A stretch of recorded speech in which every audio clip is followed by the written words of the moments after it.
నమస్తే.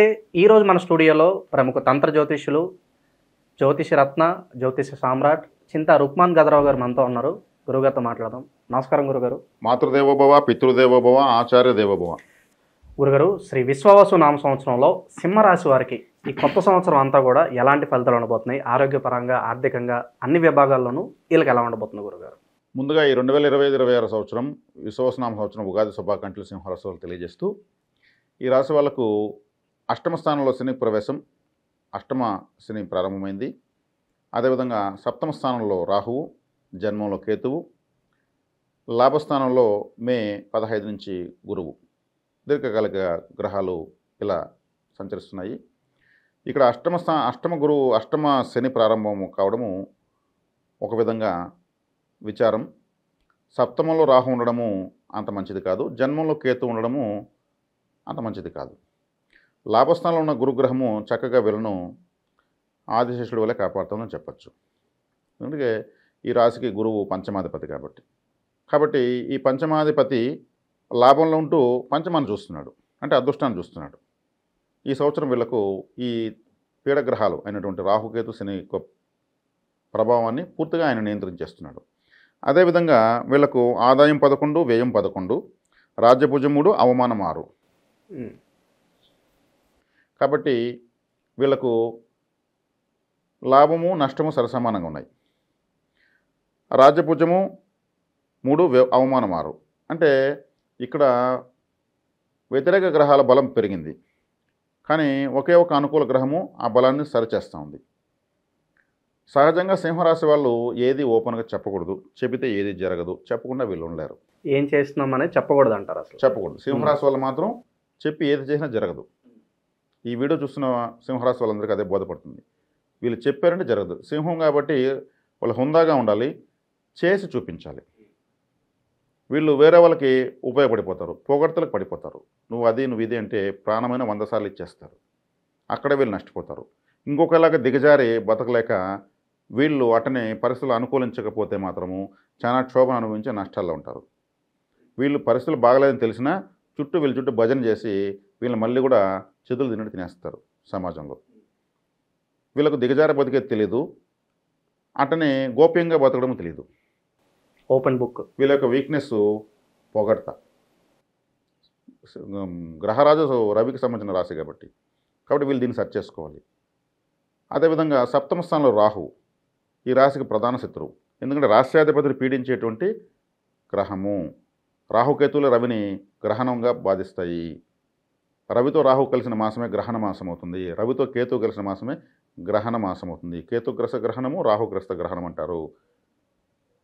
కాబట్టి పట్టు విడుపు స్నానాలు చేస్తూ ఉంటారు. కాబట్టి ఆ రాహుకేతువులే జన్మంలో సప్తమంలో ఉన్నారు. వీళ్ళు కేర్ఫుల్గా ఉండాలి. సింహం కేర్ఫుల్గా ఉండడంలో చాలా దిట్ట. 4 వైపులా సింహావలోకనం అంటారు, అలా ఉండాలి. ఎంతున్నా కానీ రాహువు మీకు ఒక విధంగా జిత్తులు మారే ప్లానెట్. అది హిప్నటిస్ట్. రాహు మాయ చేస్తాడు. ఈ మాయల నుంచి వీళ్ళు కేర్ఫుల్గా ఉండాలి. కాబట్టి వీళ్ళు ఈ రాశి వాళ్ళు, ఈ రాశిలో ఉన్నటువంటి విద్యార్థులు కానీ, ఉద్యోగస్తులు కానీ, స్త్రీలు కానీ, పురుషులు కానీ, రాజకీయ నాయకులు కానీ మోసానికి గురయ్యే అవకాశం ఉంది. నమ్మక ద్రోహం జరిగేదానికి అవకాశం ఉంది. తత్సంబంధమైనటువంటి గ్రహము సప్తమ స్థానంలో ఉండడమే. సప్తమ స్థానము అంటే ఒక ఫంక్షన్, ఒక స్టేజ్, ఒక వివాహము, ఒక జీవిత భాగస్వామి, ఒక వ్యాపార భాగస్వామి, ఒక సహచరులు, 10 మంది కూడేటువంటి ప్రదేశము. కాబట్టి వీళ్ళు ఏదైనా ఈ సంవత్సరం ఏదైనా ఫంక్షన్కి వెళ్ళి వస్తే దిష్టి తగిలినట్టు ఇంట్లో వచ్చి పడిపోతారు. వీళ్ళకు యూరినరీ ప్రాబ్లమ్స్ వచ్చేందుకు అవకాశం ఉంది. కాబట్టి వీళ్ళు చక్కగా నీటి దానము, అంటే నీటి దానం అంటే వేసవికాలము ఎక్కడైనా వీళ్ళు చలివేంద్రాలు పెట్టచ్చు. అదేవిధంగా వీళ్ళకు కులదైవ అనుగ్రహం చాలా ఎక్కువ ఇప్పుడు ఈ సందర్భంలో అవసరం.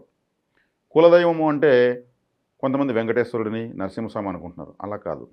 కులదైవం అంటే వీరు పొలాల్లో, మన ప్రాచీన కాలంలో పొలాల్లో ఆరాధించేవాళ్ళు. మర్రి చెట్టు, వేప చెట్టు, రావి చెట్టు, మామిడి చెట్టు, ఇట్లా చెట్ల కింద ఇటుకలు పెట్టి బొమ్మరులు కట్టి పుట్టమట్టితో విగ్రహాలు వాళ్ళ చేతితో వాళ్ళు చేసి ఆ కులానికి సంబంధించిన వాళ్ళు మాత్రమే వెళ్ళి ఆ నైవేద్యాలు సమర్పించి పూర్తిగా అక్కడే భోంచేసేసి అంతకుముందు మొక్కున ముడుపులు చెల్లించుకొని అక్కడే తలనీళ్ళను సమర్పించి కొత్తగా ఉన్న కోరికలు కోరుకుని వచ్చేస్తారు.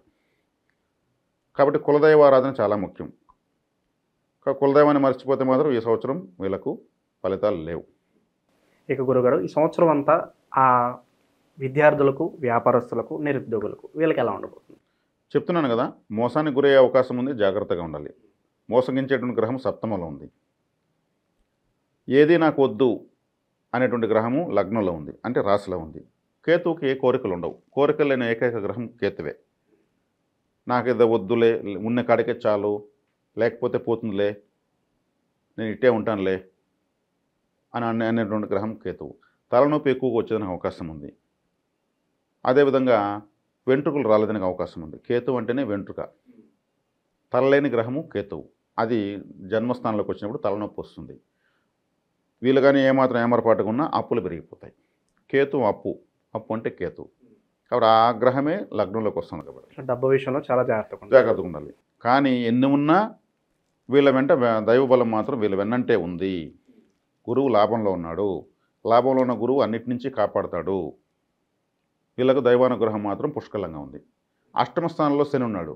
అష్టమ శని ఉన్నప్పుడు ఏమవుతుంది? అష్ట కష్టాలు పాలు చేస్తాడు. రవికి మొట్టమొదటి శత్రువు శని, రాహులే. రాహువు పట్టి పీడిస్తాడు, శని పూర్తిగా వ్యతిరేకిస్తాడు. కాబట్టి అష్టమ శని అనేది 2.5 సంవత్సరం ఉంది. ఈ సంవత్సరం గురుబలం ఉంది కాబట్టి అది పెద్దగా ప్రభావం చూపించదు. శని కూడా మీనరాశిలో పెద్దగా శక్తిని చూపలేడు, అది జలరాశి కాబట్టి. ఇక వ్యాపార పరంగా గురుగారు ఎలాంటి వ్యాపారాలు పెట్టుకుంటే బాగుంటుందంటారు వీళ్ళ సంవత్సరం? ప్రస్తుతం వీళ్ళు చేస్తున్న వ్యాపారాలే గుట్టు గోప్యంగా చేసుకోవడం బెటర్. కొత్త వ్యాపారాలు ప్రారంభించకపోవడం మంచిది. కొత్త వ్యాపారాలు ప్రారంభిస్తే ఈ సంవత్సరం మనకు ఆదాయాలు లేవు అని అనుకోని ప్రారంభించడం మంచిది. ఎందుకంటే మనకు రాహు సప్తమంలో ఉన్నాడు. సప్తమంలో రాహు ఏం చేస్తాడు? వ్యాపార భాగస్వామ్యం నన్ను, సమాజము నన్ను, అంటే కస్టమర్స్ కావాల్సిన సమాజం నుంచే. ఆ సమాజంలో రాహు ఉన్నాడు. మోసగించేదానికి, అంటే వీళ్ళు వ్యాపారం పెడితే తీసుకునే స్టాక్ ఇచ్చేటువంటి వాడు కూడా మోసగించవచ్చు. మేలైన సరుకు తక్కువ రేటుకు చూపించి డబ్బులు తీసుకొని మీకు నేను ట్రాన్స్పోర్ట్లో పంపిస్తానని చెప్పి మట్టమైన సరుకును పంపించేస్తాడు. అదే మోసం. చూపించేటప్పుడు విలువైన వస్తువు తక్కువ రేటు చూపిస్తారు. రాహు అలా చేస్తాడు.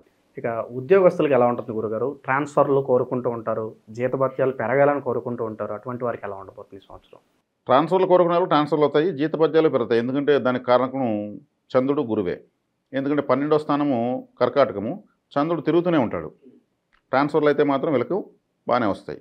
ఇంకా జీతభత్యాలు పెరగడంలోనూ ప్రమోషన్లు, ఇంక్రిమెంట్లు ఇవంతా కూడా వస్తాయి. ఎందుకంటే గురువే, డబ్బు కారకుడు గురువే కాబట్టి, ఆయన లాభంలో ఉన్నాడు కాబట్టి ఆ విషయాల్లో వీళ్ళకు ఫలితాలు అయితే ఖచ్చితంగా వస్తాయి. ఇక శుభకార్యాలు లైక్ పెళ్ళిళ్ళు, గృహప్రవేశాల పరిస్థితి ఏంటి గురుగారు? పెళ్ళిళ్ళు, గృహప్రవేశాల పరిస్థితి అంటే వీళ్ళకు వీళ్ళ వ్యక్తిగత జాతకం చూసుకోవడం బెటరు. ఎందుకంటే 3 గ్రహాలు వ్యతిరేకంగా ఉన్నాయి. గురువు మాత్రం శుభస్కరంగా ఉన్నాడు. ఆయనైతే శుభకార్యాలకు అవకాశం ఇస్తాడు. కానీ జాతకంలో చూసుకుని కొన్ని ముహూర్తాలు బలంగా పెట్టుకోగలిగితే మాత్రం జరుగుతాయి, ఖచ్చితంగా జరుగుతాయి. ఇంకా ఈ సంవత్సరం అంతా గురుగారు మంచి ఫలితాలు పొందడానికి ఏదైనా రెమెడీస్ ఉంటే తెలియజేయండి సింహరాశి వారి కోసం. మంచి ఫలితాలు పొందడానికి వీళ్ళు సుబ్రహ్మణ్య ఆరాధన విశేషంగా చేయాలి. తిరుచెందూరు సుబ్రహ్మణ్య దర్శనం చేయడం చాలా మంచిది. ఎందుకంటే తిరుచెందూరు సుబ్రహ్మణ్య ఆలయంలో ఒక ప్రత్యేకత ఏంటంటే రాహువు, కేతువు, గురువు, కుజుడు 4 గ్రహాలు ఆన్ ది స్పాట్ యాక్టివేట్ అవుతాయి. ఎందుకంటే కుజుడు వీళ్ళకు భాగ్యాధిపతి, చతుర్థాధిపతి, కేంద్ర కోణాధిపతి. అదేవిధంగా గురువు వీళ్ళకు పంచమాధిపతి, అష్టమాధిపతి కూడా. రాహుకేతులు జన్మస్థానంలో, సప్తమ స్థానంలో ఉన్నారు, పీడిస్తున్నారు. ఆలయానికి వెళ్ళేటప్పుడు అక్కడికి వెళ్ళిన తర్వాత 2 రబ్బర్ పాములు తీసుకెళ్ళాలి. ఫ్యాన్సీ స్టోర్లు అమ్ముతారు. ఒకటి రాహువు, ఒకటి కేతువు. అది సముద్రం కాబట్టి సముద్రంలో ఇసిరేసేయాలి. ఆ దోషాన్ని వీళ్ళు ఏం చేస్తున్నారు? సముద్రంలో కలిపేస్తున్నారు. అక్కడ సముద్రం దగ్గర వీళ్ళ ఎడమకాల కింద మట్టి తీసి 3 సార్లు సముద్రంలో వేసేయాలి. అంటే మన చెడ్డ, ప్రతి ఒక్కరి చెడ్డ వాళ్ళ ఎడమకాల కింద ఉంటుంది. అంటే సముద్రంలో కలిసింది ఇంకా కలిసిపోయినట్టే. దోషాన్ని అయితే పారేయాలి సముద్రంలో.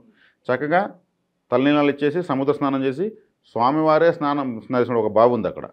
సుబ్రహ్మణ్య స్వామి బావిలోడాడు అక్కడ. సాక్షాత్ దేవుడే. ఆయన స్నానం చేశాడు. ఆ బావిలోకి వెళ్తే 3 బకెట్ల నీళ్ళు పోస్తారు మన పైన. ఇంకా ఆ దెబ్బతో వీళ్ళకున్న అన్ని దోషాలు పోతాయి. ఈ సంవత్సరం విశేషమైన ఫలితాలు వస్తాయి. రాహువుకి, కేతువుకి వీళ్ళు చక్కగా ముగింపు పలికారు. ఇంకా వీళ్ళు అనుకూలించాల్సిన కుజుడికి అనుగ్రహం వచ్చేస్తుంది. ఆల్రెడీ యోగిస్తున్నటువంటి గ్రహానికి విశేషమైన బలం వస్తుంది. అష్టమంలో సముద్రంలో ఉన్నటువంటి శనేశ్వరుడు కదా, మీనరాశి, మీనరాశి అంటే సముద్రం. అక్కడే ఉన్న సుబ్రహ్మణ్యేశ్వరుడి దగ్గరికి వెళ్తే ఈ శనీశ్వరుడు వ్యతిరేకంగా పనిచేయడు. అన్నీ యొక్క వ్యతిరేకతలు మొత్తం ఒక్క తిరుచెందూరు సుబ్రహ్మణ్య ఆరాధన వల్ల మాత్రమే జరుగుతుంది. సముద్రము అంటే ధైర్య, వీర్య, విజయస్థానం. చాలా శక్తివంతమైనది, ప్రపంచమంతా అల్లుకొని ఉంటుంది సముద్రం. అక్కడ పరిహారం చేయడం వల్ల వీళ్ళు ఎటువంటి ఇబ్బంది లేకుండా హ్యాపీగా విజయ పతాకాన్ని ఎగరవేయచ్చు. ఓవరాల్గా సింహరాశి వారికి సంవత్సరం అంతా కూడా ఎలాంటి ఫలితాలు ఉంటాయో మీ మాటలో చాలా అద్భుతంగా వివరించారు గురు.